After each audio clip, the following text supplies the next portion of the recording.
Lengah dikit bikin gebrakan. Ini dia Beast Penny Glory. Halo guys, Dimas di sini dan kali ini gue sudah bersama Beast yang anehnya bikin lovers. Kenapa gue bilang aneh? Karena DNA-nya Beast itu kan bener-bener streetwear banget lah yang dekat dengan sepatu skate. Ya, kita beberapa kali bedah Beast dan secara sepatu skate-nya memang jujur menarik. Apalagi Beast itu banyak pakai material-material ya kulit asli atau suede asli yang cukup berkualitas. Nah, mungkin dengan logika itu mereka tahu sourcing material yang oke punya dan mereka mau mencoba pindah ke ranah sepatu kulit-kulitan. Kayak gimana kualitasnya? Kita bahas dulu sedikit ya tentang si sepatunya ini sendiri. Ini adalah gaya-gaya penny lovers. Nah, lebih jauh lagi sebenarnya ini tuh gabungan beberapa style ya. Penny lovers yang paling basic ya siluetnya, karena apa? Karena ada bagian ini nih. Ini adalah bagian yang paling kental atau paling erat gitu ya image-nya dengan penny lovers. Kemudian upper yang kontras atau beda, ini tuh referensinya dari Spectator Shoe atau sepatu-sepatu di tahun 1920-an. Karena memang ada sepatu-sepatu di tahun 1920-an, lovers juga. Biasanya sih tapi bukan warna hitam. Lebih seringnya kita lihat warna-warna coklat dan dikontrasin atasnya dengan warna putih. Nah, ini putihnya agak beda ya, agak ke abu-abuan. Kalau kalian mau lihat referensi gaya sepatu kayak gitu, kalian bisa nonton The Great Gatsby, di mana ada beberapa pemerannya atau pemeran ekstra sih sebenarnya ya. Pas adegan di mansionnya itu pakai sepatu-sepatu dengan bagian upper yang kontras kayak gini. Ya, ini sepatu yang sangat populer sih memang di masanya, style kayak gini ya. Entah untuk spektator, karena dulu dipakai buat spektator ya, penonton yang nonton balapan atau pacuan kuda, juga dipakai oleh para pemain jazz di masanya. Ya, correct me if I'm wrong, tapi sejauh itulah rasanya pengetahuan gue tentang sepatu dengan gaya seperti ini. Apakah ini oke? Balik lagi sama kalian, karena jujur ini bukan gaya yang versatile. Ini gaya yang cukup bold gitu ya, cukup menarik perhatian. Makanya banyak dipakai juga sama party people ya waktu di Great Gatsby, apalagi dengan dandanan yang lebih bold gitu, dengan stripe jazz, kemudian celananya juga warna krem gitu. Nah, itu sedikit lah tentang siluet sepatunya. Barangkali nih teman-teman banyak yang kurang nyimak dengan sepatu kayak begini. Nah, kalau di desain sepatunya sendiri, gue pun timbul pertanyaan. Tapi gue mengerti sih, kenapa dia pakai sol yang agak-agak tinggi. Ya, jawaban sederhananya karena memang trennya seperti itu kayaknya. Jadi, tren lovers itu balik lagi, tapi tidak minimal lovers. Nah, yang banyak diminati orang sekarang adalah sol-sol tinggi kayak begini. Ya, tren, gue nggak bisa komentar apa-apa. Kalau gue pribadi sih lebih suka lovers gue ya seadanya aja ya, minimalis. Jadi biar kesannya manis aja gitu. Cuman market mungkin mintanya kayak gitu dan Beast mengikuti selera market sepertinya dengan pilih soal kayak gini. Ya nggak apa-apa juga, nanti kita bahas kualitinya. Beberapa detail-detail yang penting, gue langsung menyadari ada masalah nih di sini nih. Di antara bagian ininya sama upper yang suede-nya ini itu ada gap. Dan ini normalnya harusnya tidak ada untuk style penny lovers. Kayak gimana sih kualitasnya? Berhubung gue udah banyak babi bu, langsung aja kali ya kita gas bedah sepatunya.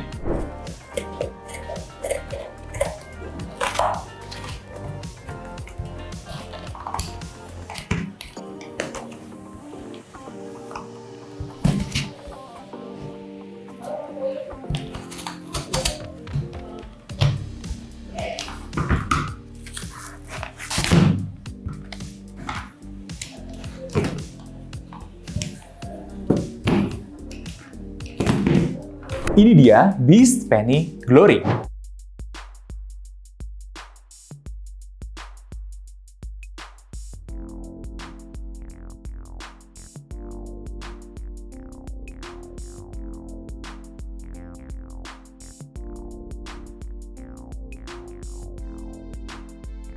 Sebelum ke pembahasan sepatunya, gue mau ngingetin kalian.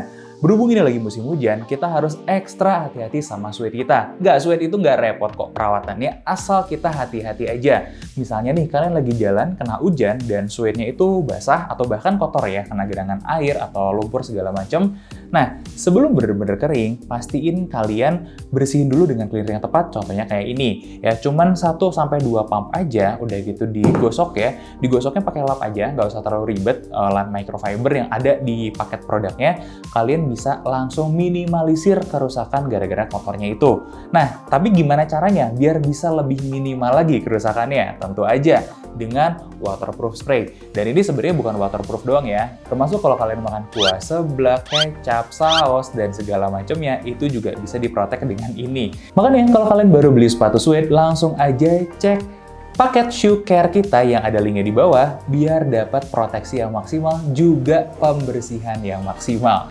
Kayak gitu sih guys. Nah, baru kita bahas ke sepatunya ya. Ngomong-ngomong kalau soal material ya, namanya sepatu kulit itu materialnya harus prima, harus proper lah ya.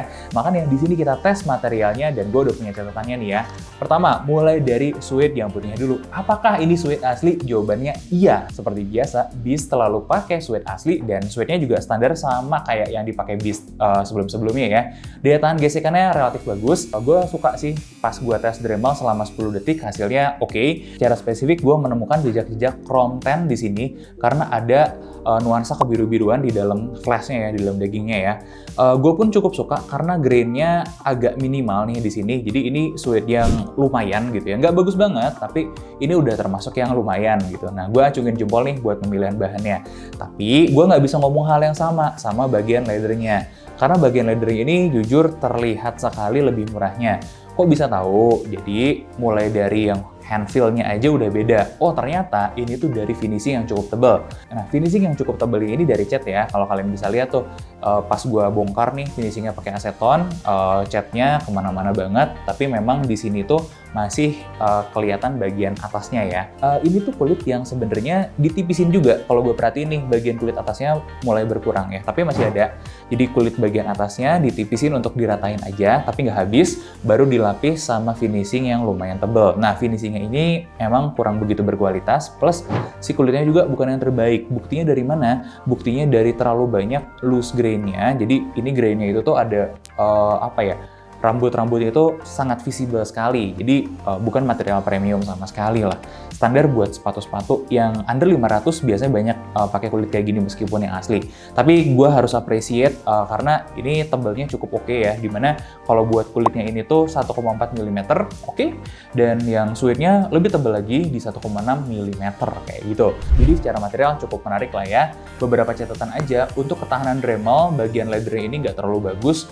Beda sama suede-nya. Dan liningnya itu pakai suede sintetis ya, kita udah coba bakar juga. Jadi ternyata mulai ketemu nih cutting cost-nya Beast itu di mana. Dari leathernya bukan ngambil yang terbaik, ya wajar ya kalau kita ingat harganya. Liningnya juga pakai sintetis. Oke, kalau tambahan nih liningnya ada apa lagi? Ada fabric di bagian toe box-nya, di bagian depan. Gue ngerti sih ini maksudnya untuk mengurangi gesekan, jadi nggak terlalu sakit. Padahal sebenarnya nggak apa-apa juga gitu kalau kalian pakai suede-nya bagus.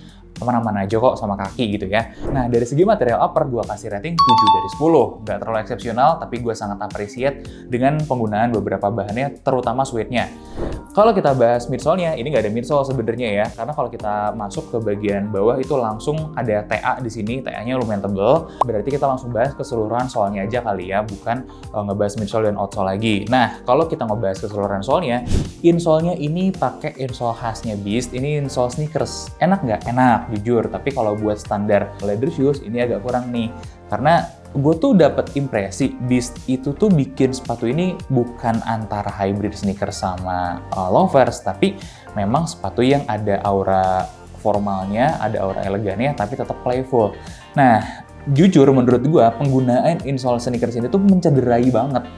Sayang gitu ya, izinkan gue ambil referensi lain ya. Ini gue bukan mau lagi banding-bandingin, tapi coba deh kalau kalian lihat. Di sini itu leathernya asli, dan dari jauh aja feel-nya beda kan. Ini tuh elegan leathernya itu dapat. Sayang aja gitu, gue udah lumayan dapat impresi positif dari material, kok begitu masuk ke sole-nya masih pakai sole sneakers. Nggak apa-apa kok brand sneakers bikin sepatu kulit, tapi ya jangan tanggung aja gitu. Nah, terus kalau kita masuk ke bagian bawah, outsole-nya ini yang paling impresif dari semuanya menurut gue ya. Kenapa? Karena ini tuh satu, materialnya bagus, dibuktikan dengan Dremel. Dremelnya itu menghasilkan berkurang cuma 1,4 mm.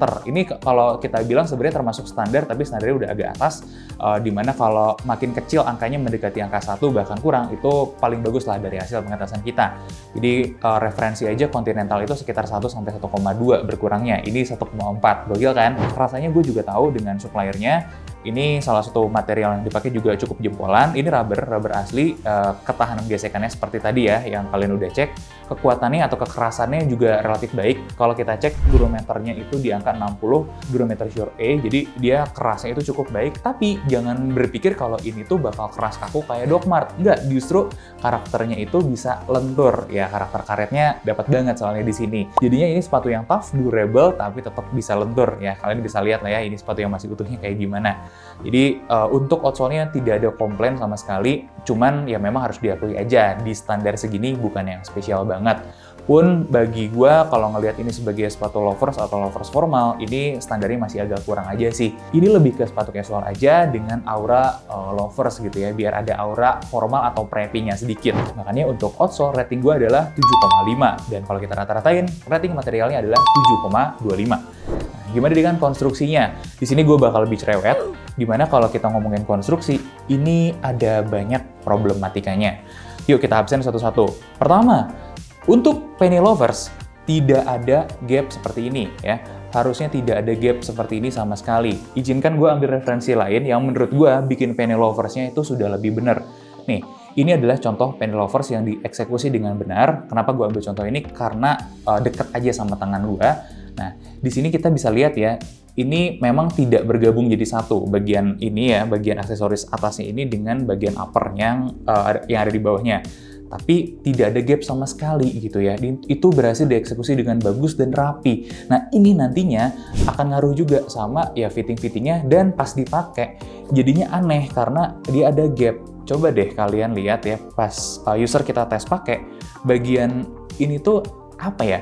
Ya ada kesan anehnya aja gitu. Beda dengan si sepatu ini akan lebih flawless, lebih mulus lagi. Dan harusnya seperti itulah penny loafers. Karena ya memang ini gaya-gaya yang apa ya, yang memang disukai oleh anak-anak preppy style gitu ya. Yang lebih smooth, lebih mulus aja nanti eksekusi akhir gayanya. Problem selanjutnya, warna jahitan. Warna jahitan putih ini sangat ngeganggu sekali kesannya. Jadi Beast itu tuh sedang nge-build kesan sepatu klasik yang classy sebenarnya di uppernya, tapi chunky di sole-nya. Nah, ini tuh biasanya selalu berhasil dieksekusi sama Prada, Gucci yang baru gitu ya. Jadi atasnya sangat manis atau sangat rapi, tapi bawahnya gahar gitu ya. Nah, Beast itu gagal ninggalin kesan kayak gitu, sorry banget. Cuman gara-gara warna benang putihnya. Coba deh kalian bayangin, ini semua diganti sama warna hitam, senada gitu ya sama warna uppernya, putihnya cuma dikontrasin di atas ini aja. Nah, itu memang aduh PR banget ya, karena kita harus ketemu juga nih. Di sini kan putih ya, ketemu putih, tapi whatever lah. Tidak-tidaknya gitu, kalau memang harus ada campuran benang putih, mayoritas benangnya itu harusnya warna hitam. Biar apa? Biar kesan klasiknya itu lebih dapat lagi. Itu sayang banget aja sih.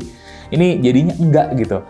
Karena udah sangat menarik perhatian di upper, benang putihnya juga kontras gitu, narik perhatian lagi, dan kayak enggak aja gitu. No, ini bukan seharusnya seperti itu. Terus beberapa hal juga ya, ini clearly bukan dikerjain sama yang expert banget bikin loafers, tapi sudah bisa gitu ya untuk bikin loafers untuk entry level. Nah, disinilah kita belajar bedanya sepatu kulit murah dengan sepatu kulit mahal. Ya karena disitulah craftsmanship dibayar untuk itu. Kalian nggak mungkin bayar tukang bagus dengan harga murah. Ini bikin bagian ini aja butuh skill yang lebih untuk bisa jadi kayak referensi yang gue tunjukin tadi gitu. Sorry, ini ya ganti tukangnya ya. 1, ganti benang. 2, ganti tukang. 3, ganti apa? Ganti pola. Polanya itu juga ada error nih. Kenapa bisa kayak gitu? Karena gapnya di sini. Nanti gapnya akan gue bahas lebih banyak ya di segmen selanjutnya. Tapi gapnya ini membuat tidak baik fittingnya ke sepatunya. Nah, sedangkan untuk bikin loafers, fitting itu nomor 1. Loafers itu susah banget loh guys bikinnya. Gue nggak menyalahkan kalau kurang bisa mengeksekusi dengan baik, karena memang sekelas Fortuna aja masih kesulitan gitu bikin loafers. Nah, ini apalagi Beast baru pindah gitu. Jadi, tolong kalian dimaafkan, tolong dimaklumi, dan kita support. Yuk, bantu gimana cara Beast bisa bebenah gitu ya. Nah, ini salah satu yang gue mau kasih referensi. Nah, ini bagian collar sini, ini harusnya bisa lebih ngelock, bisa lebih suportif. Beberapa yang cara ngakalinnya itu dibikin tebel, ada paddingnya. Beberapa ganti pola, ya, ganti pola, dan ini dibikin lebih nyempit, yang dilebarnya di sini. Itu beberapa trik-triknya lah. Harus sangat ngulik banget untuk bikin loafers, dan ini masih sangat belum sekali. Fittingnya aneh. Nah, bisakah kalau kalian turun size? Bisa, tapi resikonya kalian lihat sendiri ya, lebarnya di sini itu kurang. Ya, nanti kita akan ngomongin fitting-fittingnya lebih lanjut lagi ya. Jadi ada resiko-resiko kalau downsize nanti lebih sempit di bagian depannya. Kalau true to size kalian, ya gapnya jadinya lebih lebar. Itu aja, sayang sekali. Bisa pakai kaos kaki lebar, bisa, tapi di two boxnya jadi nggak enak. Hal-hal kayak gitu loh tarik-tarikannya. Plus supporting di belakangnya itu nggak ada sama sekali. Harusnya loafers itu bisa lebih stabil di sini dan lebih ngunci di bagian belakang juga. Karena nanti ya di fitting gue akan jelasin lebih lanjut. Intinya pola juga nih, gak dari sini ya. Nextnya pola harus diganti banget. Duh, sayang sekali loh. Kalian siluetnya udah berhasil bagus, tapi ya itu mungkin pindah pabrik maybe yang lebih ngerti biar bisa bikin polanya dengan lebih baik gitu. Kalau secara teknis, lemnya juga kurang banget malah. Ini kayak Dogmart gitu ya, gue tarik bisa kebuka. Nah, untungnya bis ini bagus melakukan dia nggak pakai sol yang tipe bakar kayak Dogmart, weld dan outsole kepisah terus dibakar. Wah, itu fatal banget sih nanti. Untungnya ini nggak. Nah, ini udah jadi satu ya, weld sama outsole-nya, dan untungnya lagi bis itu ngejahit. Jadi sangat-sangat bisa banget ngejaga kualitasnya. Nah, ini kenapa kita bisa tarik dengan mudah, karena kan jahitannya udah kepotong ya. Jadi konstruksinya tidak seperti saat lagi utuh. Untungnya begitu. Jadi ini juga yang kalian perlu tahu ya. Kalau lemnya lemah, perlu ada bantuan jahitan buat ngakalin. Nah, sedangkan overallnya gue suka sih sebenarnya dengan kerapian-kerapiannya. Ini relatif cukup rapi, meskipun kelihatannya ada beberapa bekas clean up, tapi clean up-nya juga bagus. Ini sesuatu yang sangat harus kita appreciate dengan Beast. Nah, kemudian finalnya, kalau kita bilang ini moccasin, ini bukan moccasin. Karena ini stylenya clearly bukan moccasin. Moccasin itu harusnya utuh dari bawah ke atas. Nah, terus biasanya dari situ dimasukin ke lastnya, baru terakhir dijahit di upper sininya. Tapi ini enggak. Ini ya mock to aja. Ya, nggak apa-apa, nggak masalah juga mock to selama konstruksinya bisa bagus. Dan yang bagusnya di sini ada apa? Sainsnya juga sudah ada. Jadi Beast sudah memperhatikan hal paling basic seperti itu. Jadi untuk konstruksinya ya, gue mau nggak mau harus kasih nilai 6. Gimana pun ini adalah apresiasi terbaik yang bisa gue kasih buat sepatu ini dengan beberapa pesan tadi. Dan gimana untuk kenyamanannya, di sini gue akan jelasin lebih dalam. Nah, untuk loafer sendiri, kunciannya itu sebenarnya setidaknya ya ada di 3 titik. Pertama, titik yang paling utama itu di sininya nih, di punggung kaki dan samping-sampingnya. Ini harus bisa fit sama kaki kita, artinya punggung kakinya itu harus pas, nggak ketinggian, nggak kerendahan, lebarnya juga harus pas. Jadi kalau terlalu sempit, terlalu kecil juga akan nyakitin banget meskipun nanti kulitnya akan stretch. Kemudian di bagian depan itu juga nggak boleh terlalu sempit dan nggak boleh terlalu lebar juga. Biar apa? Biar ngehamnya pas. Nah, banyak maker yang kepleset juga gitu di depan sini. Bagian atasnya sini udah oke, bagian depannya malah jadi kesempitan. Jadi lama-lama nggak enak tuh. Kalau kalian ingat Gucci yang dulu pernah kita bedah itu terjadi kayak gitu, terlalu sempit di depannya. Nah, ini cenderungnya agak kepeleset juga ke sana tuh. Nah, terus bagian punggung sininya ini akhirnya lumayan oke gripnya, tapi jadi aneh. Jadi aneh ya gara-gara ada gap di sini gitu. Fitting-fittingnya tuh agak aneh. Untuk lebar ininya, awalnya gue berpikir, oh lebar ini agak problem nih. Ternyata nggak juga, ini lebarnya sudah lumayan oke, tapi harusnya memang masih bisa diulik apakah ini dibikin lebih naik lagi biar fittingnya lebih bagus apa gimana. Ini harus lebih dalam lagi sih, nggak mungkin dalam pembahasan kurang dari 15 menit di video bedah ini. Nah, kemudian yang paling fatal bagian belakangnya sini. Kalau kalian lihat justru kita selalu ada gap, selalu kebuka pas ini dipakai jalan. Sedangkan loafers yang bener itu harusnya nggak ada gap, hampir nggak ada gap sama sekali. Kayak begitu. Nanti kita akan bedah loafers lagi, terus solusinya apa? Yang satu, ganti pola. Ya, ganti pola biar lebih tepat. Udah ada ya beberapa yang gue absen di belakang. Terus yang kedua, ganti last. Ini lastnya nggak orang Indonesia banget ya. Last yang harus kalian cari adalah bagian two box-nya itu sedikit lebih lebar lagi. Sedikit, nggak perlu terlalu banyak sebenarnya, karena udah lumayan. Bagian samping belakangnya ini nih, kayaknya butuh yang sebenarnya lebih kecil lagi. Nah, itu salah satu yang harus diulik lagi nih. Bahkan kalian harusnya bikin custom made lastnya. Makanya loafers yang bagus itu biasanya dibikinnya di bespoke. Bukan toko namanya bespoke ya, tapi shoemaker yang bisa mengcustom sepatu dari awal, bahkan dari lastnya dan fittingnya. Biar apa? Biar fittingnya sempurna. Sesusah itu loh bikin loafers yang bagus dan bener. Untuk itu, ini juga ada beberapa kekurangan-kekurangannya ya. Yang pertama nih, karena tadi gue udah sebutin juga di two box-nya, yaitu kurang wide, sizingnya juga agak aneh, kalian harus turun satu. Memang loafers biasanya turun satu sih, Cuman turun satu tuh tidak menjamin lebih baik juga, tapi bukan tanpa pujian. Nah, beberapa yang harus kita akuin bagus adalah soalnya dia gripnya untuk di permukaan licin dan permukaan yang basah itu bagus. Kemudian keempukannya, biasanya orang Indonesia kan suka yang empuk-empuk ya, keempukannya ini juga bagus. Dan ternyata setelah kita tes ke beberapa tester, kalau kaki kalian lebih ramping, kemungkinan besar lebih cocok dengan Beast ini. Tapi untuk banyak orang yang kakinya mungkin lebih lebar, gue tidak merekomendasikan. Nah, pada akhirnya untuk kenyamanan dan performance-nya, gue kasih angka 5 dari 10. Sorry ya, tapi ya memang itulah adanya. Jadi catatan terakhir buat Beast, tetap semangat. Gue sangat appreciate banget lovers pertama kalian sudah bisa sejauh ini. Ini good, karena nggak banyak orang yang sudah nyaman dengan satu style, terus kemudian pindah ke style yang lain, itu berhasil eksekusi dengan baik. Sangat jarang sekali kok, dan kalian sebenarnya sudah melakukan eksekusinya dengan cukup. Ya, tinggal ditingkatkan beberapa, kalian mungkin masih perlu R&D lagi, but don't worry, banyak hal positif yang bisa kalian ambil dan pertahankan di sepatu ini. Good job, dengan rating 6,08 sebenarnya, tapi karena tipis ya, kita boleh tembaknya jadi 6,1 dari 10. Dengan rating segitu, apakah sepatu ini worth it buat dibeli atau enggak? Menurut gua belum. Kecuali Beast sudah R&D lagi dan develop sepatu dengan lebih baik lagi. Tapi sorry to say, gue belum melihat sepatu ini sebagai sesuatu yang matang, yang enak gitu untuk dipakai sama kita-kita. Dan support kita dengan like, comment, dan subscribe, juga beli produk kita. Sampai ketemu di beda sepatu selanjutnya.